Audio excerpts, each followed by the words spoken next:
Retrato. Um espaço de entrevista que lhe vai mostrar a pessoa por detrás da figura pública. O outro lado das personalidades. A infância, os sabores prediletos, as rotinas diárias e muito mais. Todas as terças-feiras, às 17h30, fazemos do retrato de uma figura pública, que pode ver logo depois no Facebook RCP. Reposição ao sábado, às 12h30. Dia 30 de janeiro, o convidado é Celso Santana. Olá, sejam bem-vindos ao Retrato. Rumamos ao Marco de Canaveses para conhecer o atual presidente de junta da freguesia do Marco. Celso Santana tem 44 anos e nasceu na extinta freguesia de Tuías, local onde estamos. Nasceu a poucos metros daqui, é uma pessoa que aprende facilmente línguas, mas é em português que fazemos esta conversa. Olá Celso, estamos literalmente a poucos metros de onde nasceu. É mesmo natural de Tuías e nasceu em casa. Exatamente, há 44 anos. Sou natural da freguesia de Tuías, nasci no lugar de Vila Nova, da extinta freguesia de Tuías, hoje freguesia do Marco, e sou natural e sempre vivi na freguesia de Tuías. Tem uma ligação muito próxima desta freguesia extinta, mas que agora faz parte da sua atual freguesia, a quem que lidera.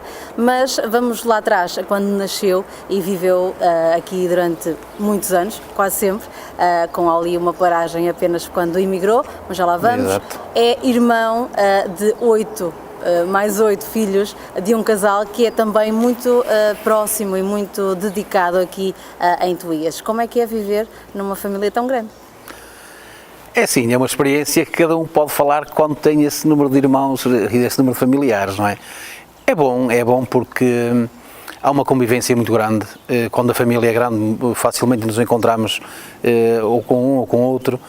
E depois, quando há um convívio, quando nos juntamos todos, há uma alegria muito maior, é óbvio, porque já o número de familiares por si o justifica e obriga exatamente a fazer uma maior convivência. E como é que era em criança? Como é que era ter a companhia de tantos irmãos para brincar? É assim, os tempos antigamente, eu não me considero uma pessoa já de muita idade, não sou de segunda idade, ainda sou um jovem. Sim. Mas nós, a forma de brincar, tínhamos-la de uma forma totalmente diferente como é hoje. Encontrávamos com os meus irmãos, claro que eu sou o sétimo, tenho 2 irmãos mais novos, há uma diferença entre mim e o meu irmão a seguir de 4 anos, e mesmo foi com esse e com os outros 2 abaixo de mim que mais convivemos nas nossas brincadeiras. Depois tínhamos o nosso grupo de amigos, quando saíamos da escola, ao fim de semana quando vinhamos à missa, quando íamos à doutrina, e fazíamos as nossas brincadeiras, que era aquilo, e brincávamos da forma como era. Brincava antigamente? É engraçado, brincava-se, inventávamos formas de brincar. Hoje parece-me que está quase tudo inventado, mas na altura não, na altura nós tínhamos que inventar uma forma que gostássemos de brincar. Praticamente passavam pelos jogos, jogávamos à bola, jogávamos aqueles jogos tradicionais que eram da época que todas as crianças jogávamos o peão, jogávamos outros jogos tradicionais e divertíamos-nos da forma como podíamos. Claro. Pensar na infância traz-lhe algum cheiro em particular? É assim, pensar na infância, sim, e muitas recordações. Estamos numa freguesia, nós não somos propriamente uma freguesia rural, porque nós somos uma freguesia do centro da cidade, não somos considerados aldeia.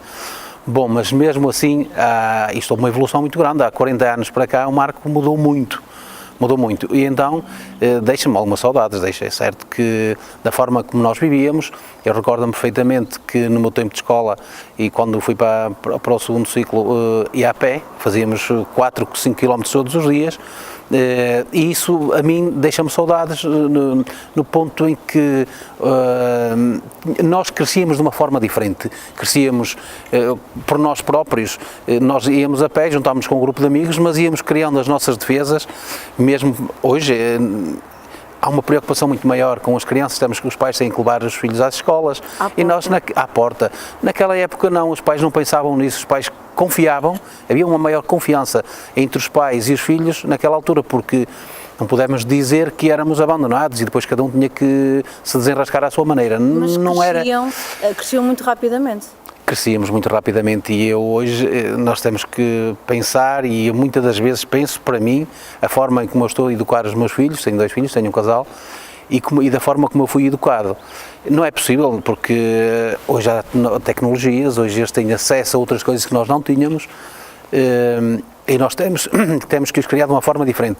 Nós aprendemos a crescer rápido, crescemos por nós próprios, fomos criando as nossas defesas e fomos defendendo, e foi assim que passámos muito rapidamente à maioridade. À maioridade, sim. Ali ainda atrás, na infância, quando dizia que ia a pé para a escola, havia aqui campos que eram todos percorridos por vocês, era aí as vossas brincadeiras? Sim, tudo. Hoje, portanto, hoje temos luz pública, as estradas iluminadas, antigamente não havia. Tudo aquilo que nós tentávamos brincar, claro que era através daquilo que tínhamos mais disponível, que eram os campos, que eram as árvores, subíamos às árvores, íamos procurar os ninhos na primavera. Eram toda uma série de situações que eram naturais. Deixa saudade? Deixa, muito. Muito. Vocês foram crescendo e começaram a trabalhar muito cedo. O Celso começou a trabalhar com 12 anos. 12 anos. E qual foi o primeiro emprego? Sim, vamos ver, propriamente não era um emprego, trabalhava em casa com a minha família, não é? Porque terminei também os estudos muito cedo, depois voltei a estudar. E claro, nós naquela altura, tudo aquilo nós praticamente na agricultura, não é? Ajudávamos os meus pais na agricultura, embora os meus pais não fossem agricultores, mas todos tinham aquele terreno à volta de casa onde cultivavam as hortaliças e tudo aquilo que fazia falta para a confecção em casa dos alimentos que costumavam cultivar. E claro, competir-nos a nós a ajudar. Sim, o meu pai tinha um negócio de artefactos de cimento, onde eu mais tarde, por volta dos 14, entre os 12, fui fazendo alguma coisa, claro, ainda era criança, não era aquele serviço que faziam os mais adultos, mas fui-me habituando a trabalhar desde novo. Fui-me habituando a trabalhar de uma forma mais, não tão dura, mas de uma forma sempre virada para o trabalho. Virada para o trabalho. E depois decide emigrar, cedo. Sim, porque depois, repare, eu nasci em 1973, houve excesso contingente quando fomos chamados à tropa, e eu fiquei livre, aliás, nem tive inspeção, e fiquei livre de prestar serviços militares. Então foi nessa altura que eu optei por dar uma saída para o estrangeiro, tentar ter uma nova vida. Não é que estivesse descontente com a vida que tinha cá, porque também não tinha encargos, vivia em casa dos meus pais, mas todos os jovens têm uma ambição, e eu também tenho a minha, e também tinha a minha, e ainda tenho. E então procurei emigrar e não estou arrependido.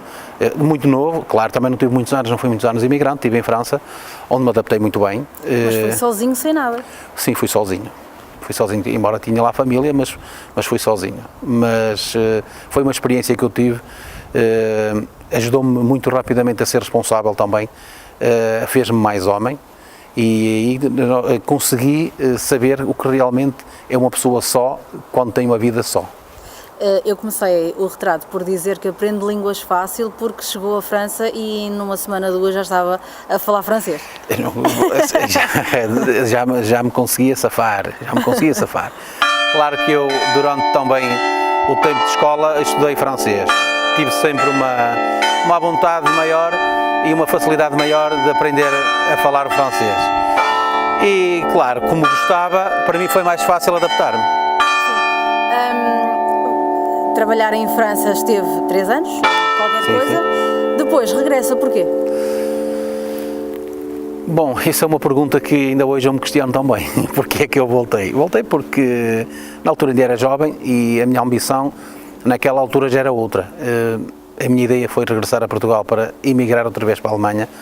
Foi na altura em que a construção na Alemanha, para trabalhar na construção na Alemanha, havia aqueles problemas, as pessoas não recebiam. E eu pensei 2 vezes e acabei por ficar por cá. Nessa altura, e como somos muitos irmãos, tinha um irmão que trabalhava com o meu pai no negócio do meu pai, nessa altura já era do meu irmão, e fiquei com o negócio do meu irmão e ele foi ele para a Suíça e fiquei por cá. E portanto começou na empresa que atualmente também ainda deu continuidade, não é? Praticamente a mesma. O local é o mesmo, não é a mesma atividade, é uma outra atividade, mas a partir daí sempre ligado ao comércio, fui sempre empresário desde os meus 24 anos. Desde os 24 anos foi quando casou? Exatamente. Mas como é que conheceu a namorada? Quem é esta esposa fiel e companheira? Conhece uma namorada procurando, não é? Acontece naturalmente.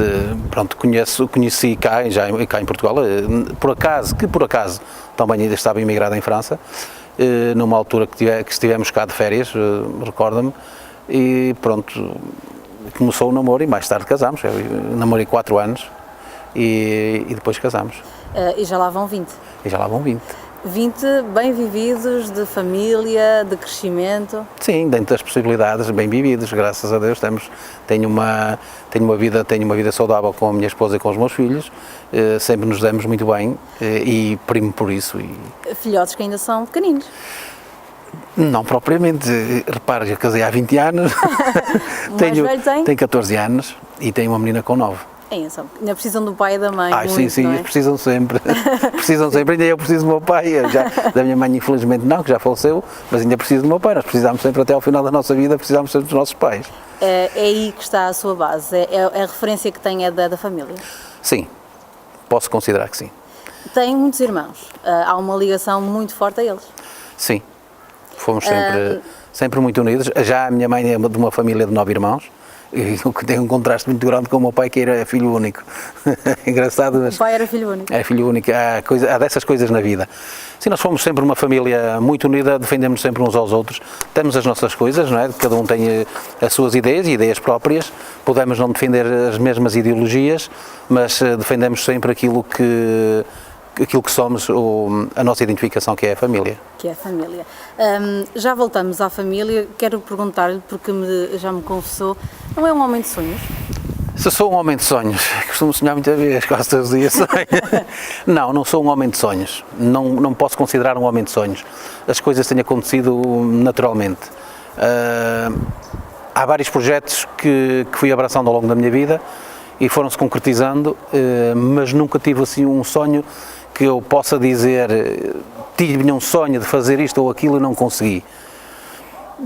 Tudo me motiva, gosto de conviver com as pessoas, gosto de abraçar projetos juntamente com outros, dar seguimento a projetos e a ideias e colaborar em ideias, ouvir também outros projetos, mas propriamente um sonho que eu possa dizer, este é realmente aquilo que eu gostava de realizar na minha vida. Não, sinto uma pessoa realizada, tem muito pela frente ainda, mas outros projetos virão, com certeza. Projetos esses, desde cedo que está, colabora muito com a comunidade, está ligado ao associativismo. Sim. E nomeadamente ao futebol, porque foi atleta?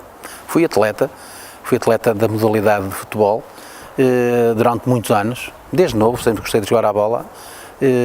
Embora nunca fui um grande jogador. Mas jogou em França? Joguei em França também. Depois passei a treinador de futebol, tirei o curso de árbitro também. Sou fundador da Liga Marcoense de Futebol Amador. Sou presidente da Assembleia Geral da Associação Recreativa Tuías, da Assembleia. Fui diretor durante 12 anos e estou na Assembleia há cerca de 12 anos também. Sempre estive ligado ao associativismo, sempre. Mais ao associativismo que propriamente à política? Sim, mais ao associativismo que propriamente à política. Sempre gostei de política, sempre foi uma coisa que me fascina, que gostei. Há muita gente que diz que não consegue gostar de política, mas para isso há políticos e há os que não são políticos, não é? E não podemos ser todos a mesma coisa. Sempre gostei da política e gosto de ouvir as pessoas e principalmente aqueles que trazem novas ideias e ideias inovadoras e que defendem realmente a classe política, embora hoje há muita gente que questiona a classe política, que olha de uma forma não tão correta para toda a classe política, e não é a classe política como qualquer classe, não são todos iguais. E não são todos perfeitos. E não são todos perfeitos em qualquer classe, não só claro. Na política. Mais recentemente tem o grande desafio que é esta candidatura à freguesia do Marco. E é aqui que entra não uma questão tão política, mas há aqui uma questão, que é: vou contra os meus irmãos? Não vou contra ninguém. Vou por mim próprio, vou por vontade própria e vou por aquilo que me move, vou pelo meu partido, vou pelas minhas ideias. Mas houve, e na altura da campanha, um burburinho de que é um mano a mano. Se fosse mano a mano, ia? Não. Está fora de questão. E também não foi um mano a mano. foi o mano a mano, que eu concorri contra outro candidato, independentemente de haver... Há nas famílias muita gente, uns têm uma ideologia, como eu frisei há pouco, uns defendem uma ideologia, outros defendem outra. E nós estávamos, eu sou cabeça de lista, fui cabeça de lista e fui eleito, e tinha outros irmãos a concorrer noutras listas que não eram cabeças de lista.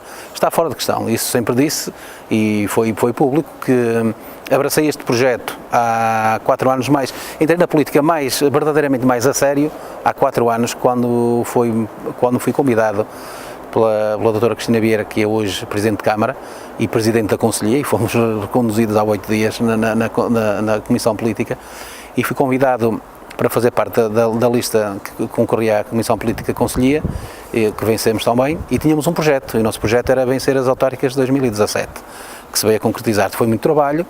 É claro que houve toda uma envolvência política que depois, mais tarde, tive que vir assumir o cargo de candidato, porque nunca foi a minha ideia ser candidato. Nunca quis ser Presidente de Junta? É assim, é uma pergunta que não é fácil responder.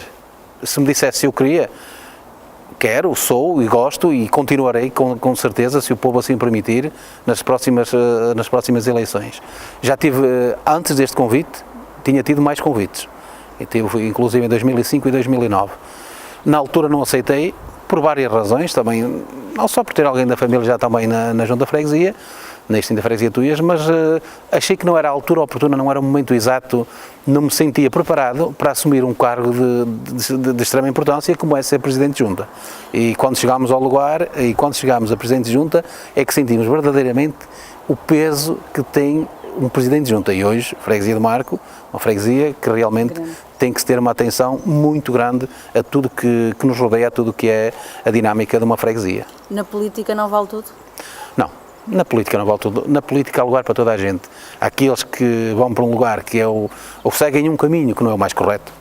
Há aqueles que têm consciência de que a política, além da política, traz outras coisas boas, que podemos fazer que as pessoas entendam que os políticos também são pessoas credíveis. E não, quando falamos desta forma, normalmente quem tenta denegrir mais a imagem dos políticos são os próprios políticos, não são as outras pessoas, porque quem não gosta de política nem comenta. Sim.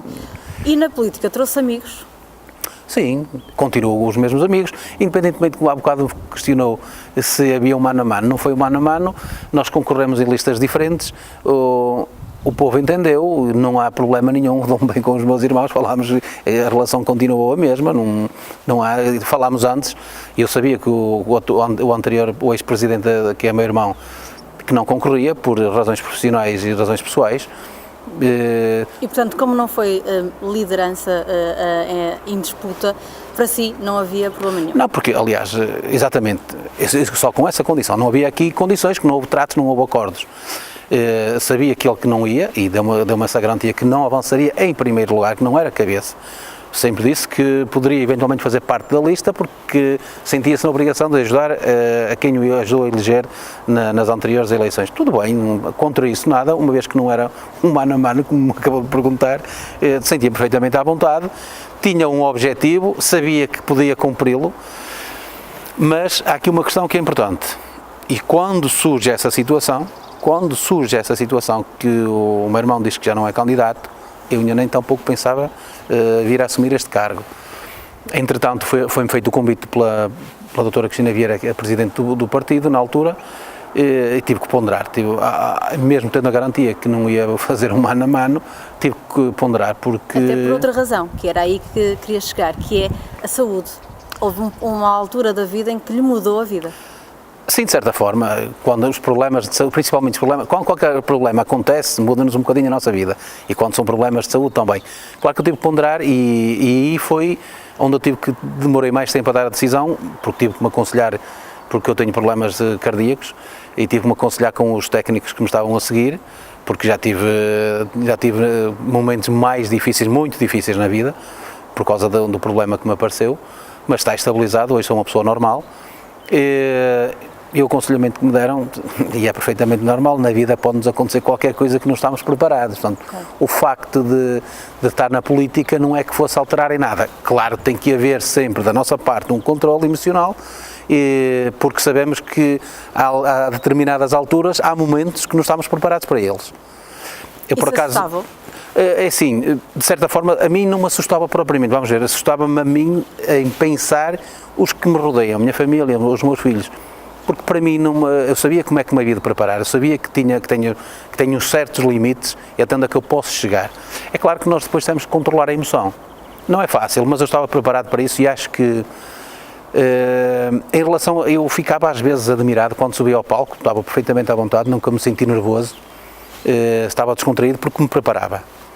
E às vezes quando assisti as apresentações e outros comícios de colegas meus também candidatos, já com alguma experiência, já a cumprir mandatos, que não estavam tão à vontade como quando eu me apresentava. E eu ficava assim... Estava seguro de si. Sim, isto tudo porque, repare, eu quando tive um problema de saúde e aprendi que isto não é o fim da linha. Não é o fim da linha. Há sempre uma luz ao fundo do túnel. E eu nunca me revoltei. Não tinha que me revoltar. Há muita gente que acontece coisas bem piores. Sim. Não tinha que me revoltar contra o problema que eu tive. E temos que ser fortes, temos que ter um pensamento positivo e acho que se nós psicologicamente formos fortes, conseguimos superar tudo aquilo que são os desafios da nossa vida. Diz, e o seu problema de saúde é de coração, mas os seus amigos, a primeira palavra que dizem para caracterizar é que é um homem de coração, é um humano. É assim que faz a sua vida? É, sim. Sou conhecido por isso e sempre foi é a minha forma de ser. Sempre fui assim e não consigo mudar. Há pessoas que têm duas imagens ao longo da vida, são pessoas bipolares, mas eu mantive sempre a minha postura, sou aquela pessoa que toda a gente conheceu desde que nasci. Não sou perfeito como ninguém é, erro como os outros erram, mas tenho uma parte humana que sou capaz de tirar o meu casaco e de entregar a quem tem mais frio do que eu, que é mesmo assim. E é de coração aberto que fechamos este retrato de Celso Santana.